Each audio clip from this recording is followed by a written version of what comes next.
Nag-emergency landing ang isang eroplano sa Brazil dahil sa matinding turbulence. Sa South Korea naman, 9 na pedestrian ang nasawi matapos mabangga ng isang kotse.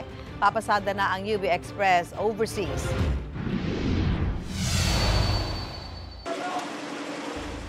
Nagkalat ang debris mula sa kotseng yan sa Seoul, South Korea.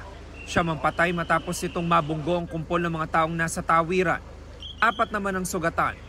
Ayon sa isang saksi, nagmamaneho sa maling direksyon ng kotse. Nang mabunggo nito ang mga pedestrian na naghihintay ng traffic signal. Wala pang pahayag ang driver.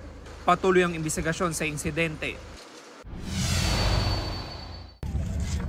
Kuhang video na yan sa loob ng eroplano na na-divert at nag-emergency landing sa isang airport sa Brazil.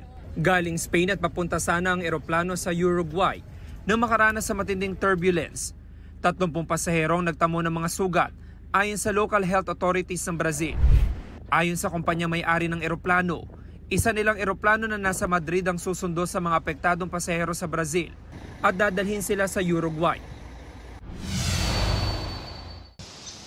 Sa Shanghai, China, tinetest ngayon ang imbensyon na robot dog. Gaya ng tunay na guide dog, layo nito makatulong sa mga visually impaired o may problema sa paningin.